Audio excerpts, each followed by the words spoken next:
Viewers, hope you all are fine. आज हम discuss करने जा रहे हैं रियल नंबर के टॉपिक को। रियल नंबर को हम डिस्कस करते हैं।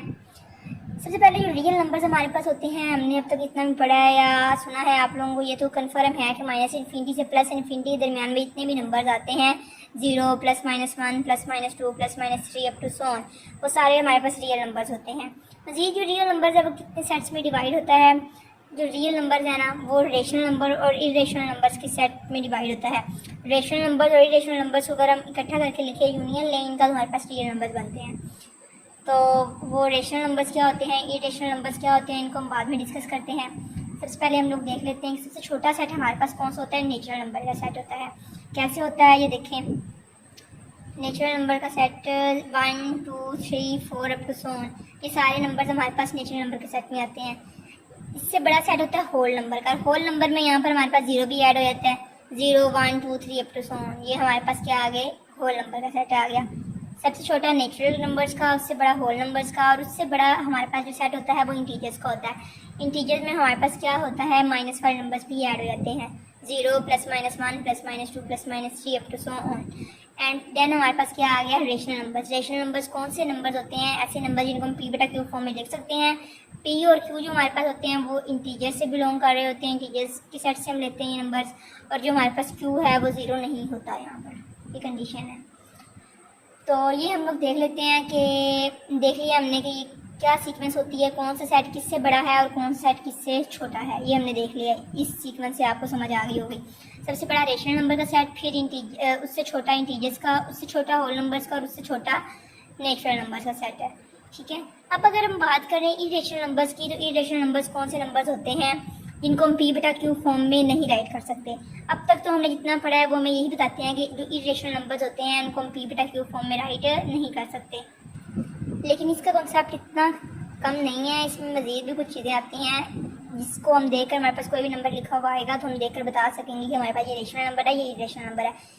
तो इस चीज़ को जानने के लिए कि हम नंबर्स को कैसे फाइंड आउट कर सकते हैं, ये हमारे पास रेशनल नंबर है या इरेशनल नंबर है, तो उसके लिए आप लोग इस वीडियो को लास्ट तक देखें। इनको डिस्कस करने से पहले रेशनल और इरेशनल नंबर्स को, उससे पहले हम लोग देख लेते हैं कि हमारे पास natural numbers, whole numbers, integers और रेशनल और इरेशनल नंबर्स के सेट होते हैं। सारे नंबर जो हमारे पास होते हैं वो क्या होते हैं, रियल नंबर्स होते हैं। The set of real number is represented by R, इसको हम इस तरह से आर से रिप्रेजेंट करते हैं। चलो अब हम मूव करते हैं नेक्स्ट अपनी वीडियो की तरफ। ये कुछ हुआ ये था कि मैंने लास्ट टाइम वीडियो रिकॉर्ड की थी, चैनल पे अपलोड भी कर दी थी एडिट करके, लेकिन हुआ ये कि बस अनफॉर्चुनेटली वो वीडियो डिलीट हो गई वहाँ से, और मुझे वीडियो दोबारा रिकॉर्ड करना पड़ रही है। ये सब मैंने तभी राइट किया था। खैर इट्स ओके, कोई बात नहीं। इस तरह की लाइफ में भी हमारे इस तरह के इश्यूज़ हो जाते हैं। जब भी हमारे से कुछ गलती हो जाए, हमारे काम बिगड़ने शुरू हो जाए, तो आपने इस पर घबराना नहीं है, बल्कि आप लोगों ने थोड़ा पेशेंस करना है, तहम्मुल मजाजी से काम लेना है। देन आप लोगों ने अगेन अपने मसले को सोचना है कि हमने इसको हल किस तरह से करना है। तो खैर अब मुझे टाइम तो बहुत लग गया अगेन वीडियो रिकॉर्ड करने में। तो आते हैं हम आगे रियल नंबर्स के टॉपिक पे। तो हमने रियल नंबर को देख लिया क्या होते हैं, देन हमने उनके सेट्स की सीक्वेंस देख ली, कौन सा सेट किससे बड़ा है, कौन सा किससे छोटा है। अब हम बात करते हैं रेशनल और इरेशनल नंबर्स की पहचान की, हमें कैसे पहचान होती है। सबसे पहले हम रेशनल नंबर्स पे आते हैं। अगर आप लोग जो आज मैं आपको वीडियो में बता रही हूँ ना, आप इसको अच्छी तरह सुन लेंगे ना, समझ लेंगे, तो होप सो आपके सामने कोई भी नंबर आएगा तो आप बता सकेंगे कि हमारे पास ये रेशनल नंबर है या नहीं है। और इस वीडियो के बाद मैंने एक वीडियो रिकॉर्ड और करनी है, उसमें हम लोगों ने इंशाल्लाह ये डिस्कस करना है कि हमारे पास जो है कुछ एग्जांपल्स लेनी है और आप लोगों ने फिर बताना है कि कौन से रेशनल नंबर्स हैं और कौन से रेशनल नंबर्स नहीं हैं। तो खैर हम आते हैं अपने टॉपिक की तरफ। रेशनल नंबर हमारे पास क्या होते हैं, जो टर्मिनेटिंग डेसिमल नंबर्स होते हैं और non terminating recurring decimal numbers होते हैं, उनको हम बोलते हैं रेशनल नंबर्स हैं। टर्मिनेटिंग डेसिमल्स वो होते हैं जो पॉइंट के बाद 1-2 वैल्यूज तक ख़त्म हो जाए, 3-4 वैल्यूज भी हो सकते हैं, मतलब पॉइंट के बाद नंबर्स जो हैं वो ख़त्म होने शुरू हो जाए, मतलब चलते ना 3-4 वैल्यूज के बाद वो वैल्यू स्टॉप हो जाए, तो हम क्या कहते हैं, हमारे पास टर्मिनेटिंग डेसिमल है। तो ऐसा कोई भी नंबर हमारे सामने आ जाए जो टर्मिनेटिंग हो तो हम डेफिनेटली देखकर बता सकते हैं हमारे पास रेशनल नंबर है। पर ऐसा नंबर जो हमारे पास चलता जा रहा हो, मतलब हमें पता ना हो ये कहाँ तक जा रहा है, लेकिन वैल्यूज रिपीट हो रही हो, ब्लॉक ऑफ डिजिट्स रिपीट हो रहे हो सकता है कि ऐसे ही यहाँ पर 0.8181 रिपीट हो रही है ना वैल्यूज, इसको रिक्यूरिंग नंबर्स बोलते हैं, रिक्यूरिंग डेसिमल नंबर्स बोलते हैं। और ये भी रिक्यूरिंग डेसिमल नंबर है, 0.3737 अप टू सो ऑन। लेकिन हो सकता है कुछ इस तरह की वैल्यू आ जाए हमारे पास 1.234234 मतलब 3-4 वैल्यूज तक भी वैल्यूज रिपीट हो सकती हैं, ब्लॉक ऑफ नंबर्स भी वैल्यूज रिपीट हो सकती हैं। अब जैसे ये मैंने वैल्यू रैंडमली लिखी है 1.23453 अप टू सो ऑन। अब ये कोई हमारे पास नंबर रिपीट होता हमें नजर नहीं आ रहा, तो इस तरह की वैल्यूज जो हैं वो रेशनल नंबर्स में इंक्लूड नहीं होती हैं। पहली बात ये है कि हमारे पास टर्मिनेटिंग हो, दूसरा क्या है पॉइंट के बाद वैल्यूज रिपीट हो, रिक्यूरिंग डेसिमल हो। तो इसमें हमारे पास टर्मिनेटिंग डेसिमल का और नॉन टर्मिनेटिंग डेसिमल का भी कंसेप्ट क्लियर हो गया। टर्मिनेटिंग वो होता है जो पॉइंट के बाद वैल्यूज खत्म हो जाती है, और नॉन टर्मिनेटिंग वो होती है जो पॉइंट के बाद वैल्यूज खत्म नहीं होती, चलती जाती हैं। और रिक्यूरिंग का कंसेप्ट इस तरह से क्लियर हो गया कि जो पॉइंट के बाद वैल्यूज हैं वो सेम होती हैं। मतलब ऐसे भी हो सकता है कि 2-3 वैल्यूज तक रिपीट कर रही हूँ, वैल्यूज 4-5 वैल्यूज तक भी रिपीट कर सकती हैं, 6-7 वैल्यूज तक भी जा सकती हैं वैल्यूज। मतलब एक ब्लॉक ऑफ डिजिट के बाद वैल्यूज अगेन रिपीट होना शुरू हो जाती हैं, तो उसको हम बोलते हैं रिक्यूरिंग डेसिमल्स है। आगे आ गया जी इरेशनल नंबर्स। इरेशनल नंबर की पहचान क्या होती है? पहली बात तो वो नॉन टर्मिनेटिंग होंगे, और यहाँ पर रिक्यूरिंग था ना इरेशनल नंबर में, और इरेशनल में वो नॉन रिक्यूरिंग होंगे। मीन्स टू से वो पॉइंट के बाद वैल्यूज रिपीट नहीं होंगी।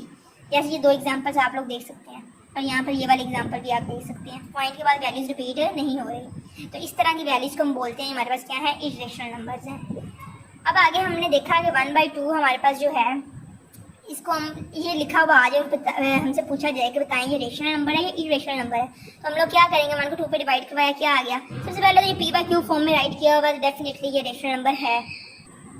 तो इस फॉर्म को देखकर हमें पता चल गया कि ये p/q फॉर्म में राइट किया हुआ है। p/q फॉर्म क्या है? p भी इंटीजर होता है कोई, और q भी कोई इंटीजर होता है, और इस तरह की फॉर्म में लिखा हुआ आ जाए तो हमें पता चल जाता है ये हमारे पास क्या है, रेशनल नंबर है। लेकिन ये क्लियर कॉन्सेप्ट नहीं है, क्योंकि इसमें मजीद ये आता है कि हमारे पास रिक्यूरिंग और नॉन रिक्यूरिंग के कॉन्सेप्ट पे हमने देखना पड़ता है, टर्मिनेटिंग और नॉन टर्मिनेटिंग का भी। हर p/q फॉर्म में राइट किया हुआ नंबर रेशनल नंबर नहीं होता। अभी हम देखते हैं, जैसे कि 1 को 2 पे हमने डिवाइड करवाया, हमारे पास क्या आ गया आंसर, 0.5 आ गया। 1 को 5 पे डिवाइड करवाया, हमारे पास आंसर क्या आया, 0.333 अप टू सो ऑन आ गया। अब ये देखें, ये रिक्यूरिंग है, वैल्यूज रिपीट हो रही हैं। अगर वैल्यूज रिपीट हो रही हैं और रिक्यूरिंग है और नॉन टर्मिनेटिंग है, तो वो क्या हुआ, रेशनल नंबर हुआ। और अगर ये देखो, ये देखें, ये टर्मिनेटिंग है, पॉइंट के बाद वैल्यू फिनिश हो गई है, आगे मजीद चलती नहीं जा रही, तो ये टर्मिनेटिंग है, और टर्मिनेटिंग है डेफिनेटली ये रेशनल नंबर होगा। तो इस तरह से, और अगर हमारे पास कुछ इस तरह की वैल्यू आ जाए 5, 5, 7, 2, 3 अप टू सो ऑन, तो वो हमारे पास रेशनल नंबर नहीं होगा। मजीद आगे हम लोग इंशाल्लाह नेक्स्ट वीडियो में कुछ एग्जांपल्स को डिस्कस करेंगे। तो उसके लिए आप लोग मेरे चैनल को सब्सक्राइब करें, शेयर करें, लाइक करें, और मज़ीद हेल्पफुल वीडियोस के लिए आप लोग कमेंट कर दिया करें। जिस भी टॉपिक पे वीडियो चाहिए हो आप लोग मुझे कमेंट में बता सकते हैं। स्टे ट्यून्ड, स्टे ब्लेस्ड, अल्लाह हाफिज़।